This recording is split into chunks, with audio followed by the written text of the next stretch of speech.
Hi, hello. Kahapon galing kami sa isang lugar kung saan merong mga nagbebenta ng bulaklak, mga pananim na kung saan usually makikita natin sa mga ating mga hardin o mga garden. At dahil habang kami ay bumibili ay alam namin na darating yung ulan dahil papunta pa lang kami ay dumidilim na yung aming kapaligiran. Dahil nga dito sa Saudi Arabia, pagka dumarating yung taglamig, winter, ay bago darating yung talagang todong lamig talaga ay kailangan babagsak muna yung ulan. At yun nga, kahapon biglang bumagsak yung ulan at madilim sa buong kapaligiran. At ganito mga buong pangyayari. Hello, magandang hapon, magandang araw, good evening, good morning mga kabrave, mga guys. At ngayon mga guys, meron tayong bagong vlog, bagong video. At bago natin simulan ng lahat, please naman kung bago kayo sa akin channel, please naman paki-subscribe, paki-like at pa-share at paki-hit na rin ang all bell button na maging updated kayo sa anumang video aking i-upload. Maging ito man ay may kabuluhan at wala ay please naman pa-subscribe. At ito simulan na natin.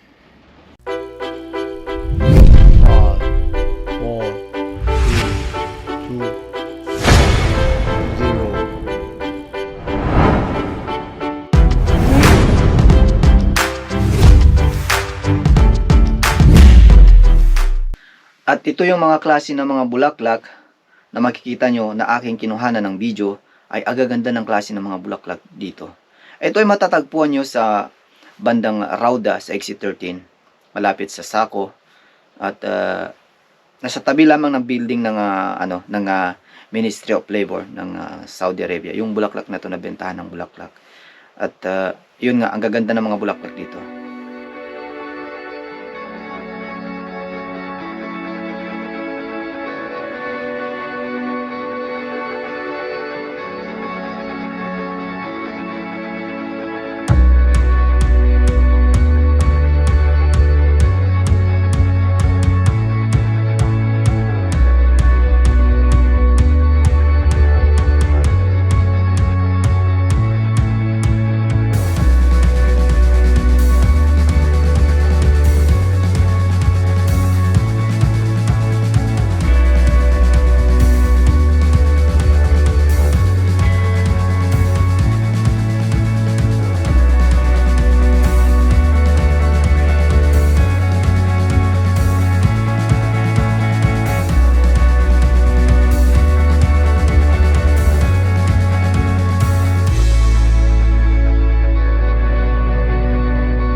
At kung mapansin nyo sa bandang likuran ko, andito nakalagay o nakaimbak yung kanilang fertilizer na kung saan ito yung dahilan kung bakit kami andito.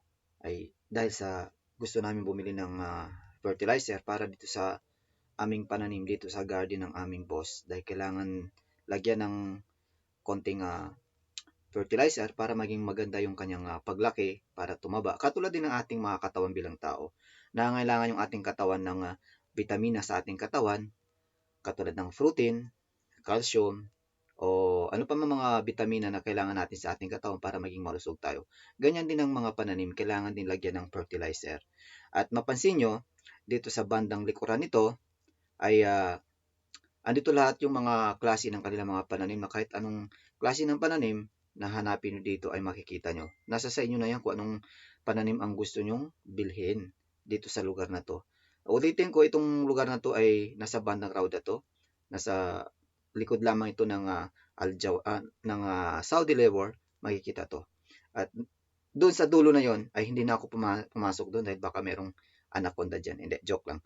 Hindi na ako pumunta doon sa bandang dulo. At ito yung sa bandang bungad. Pagdating nyo, ito yung bubungad sa inyo na kanilang mga pananim. Ang ganda.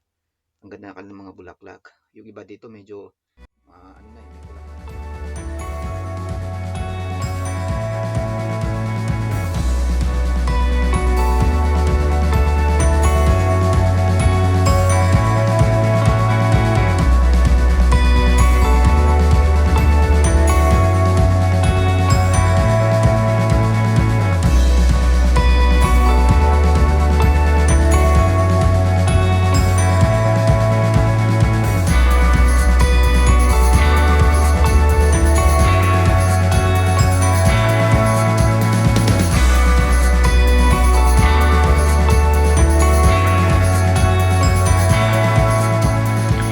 Pagkatapos naming mamili doon sa bilihan ng mga bulaklak, nung nabili namin yung fertilizer, ilang sako ng fertilizer at isang box ng flower, maraming piraso rin yun eh. Ilang piraso rin yung nabili namin, isang box na flower. At naisip namin pumunta ng Bata para bumili ng mga ibang groceries dahil doon lamang matatagpuan yung doon lamang pwedeng bilhin yung mga ibang produktong galing Pilipinas, yung grocery na katulad ng mga basta mga galing Pilipinas na produkto. Kasi yung mga ibang produkto na galing Pilipinas, usually hindi mo yan makikita dito sa mga local grocery dito sa paligid-ligid dito sa sa Riyadh. At kadalasan makikita mo yung mga export na mga produkto galing Pilipinas, ay makikita mo lang dun sa Bata, yung mga groceryhan doon. Mga groceryhan doon. At sa mga ilang vlog ko mga guys, ipinakita ko yung mga ibang grocery doon at iniisa-isa ko yung mga klase ng mga grocery. At yun nga, pumunta kami ng Bata.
So yun mga guys, kanina galing kami doon sa parang flower shop, bentahan ng mga bulaklak para sa garden.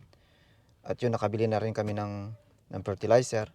At bago kami makarating dito ay doon sa exit sa exit 13 tsaka exit 14, grabing traffic doon. Sobra, talagang bumper to bumper.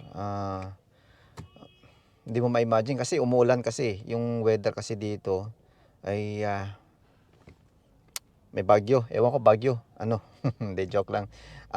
Kasi panahon ng winter dito sa Saudi Arabia, kaya medyo makulimlim yung panahon, medyo madilim. So andito na naman tayo sa Bata para titingin-tingin ng mga mang magaganda sa mata. Ano ba yung mga ganda sa mata? Yung mga kabayan natin dito na mga hindi nakabaya. Sana all.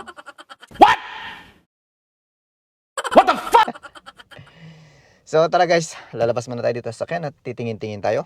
Samahan niyo ako.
So ngayon guys ay hanap ako ng malagkit.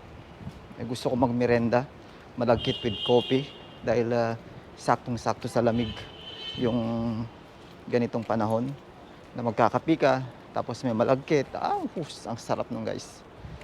Hanap tayo. So pupuntahan natin si kuya dito kung meron ba siyang binibentang suman, kung may available ba siya dito. Oh kuya, kumusta? Ito nagbablog tayo eh. May ano ka dyan? May kasaba? Suman? Oh. Wala na, ubos na din. Nako. Wala lang, nag-iisa na lang. Naku, late na pala ako. Naku.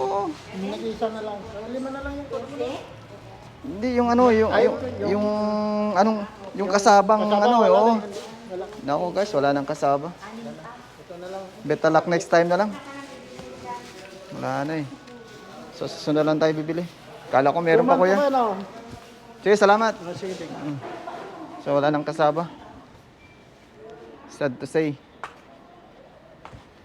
At yun, kahapon, naghahanap ako ng kasaba dahil yung kasaba na binalot sa binalot sa dahon ng saging. Masarap kasi yun eh. Sasabayan ng kape habang humihigop ka, lalo na yung ganitong panahon na malamig dito sa Riyadh. Ang sarap nung habang humihigop ka, tapos sumusubo ka nung kasaba. Ang sarap talaga nun. Kaso wala akong makita. Wala talaga dahil sabi ni Kabayan, sabi ni Kuya, ay ubos na daw yung kanyang kasaba. Parang 5 minutes ago lang, nung dumating ako doon sa kanya, ay naubos na yung kasaba. Sayang nga, hindi ko inabutan eh. Pero kung hindi lang matraffic doon sa exit 13, nung bago kami pupunta ng yung on the way na kami sa Bata, galing kami doon sa flower shop, siguro makakahabol pa ako ng kasaba. Yung nga lang, kasamaang palad, ay sabi ni Kuya, kumbaga sa naglalaro ng basketball, ay time's up. Better luck next time. So yun mga guys, please naman kung bagong salta kayo sa aking channel, please naman na huwag kalimutang mag-subscribe, mag-like, at mag-share. At hit na rin ang all bell button na maging updated kayo sa anumang video ang aking i-upload. Maging ito man ay may saysay o walang saysay. So maraming salamat guys sa inyong mga pagsuporta sa aking video. Sana'y hindi kayo magsasawa sa pagsusupport sa akin. Maraming salamat. God bless you all.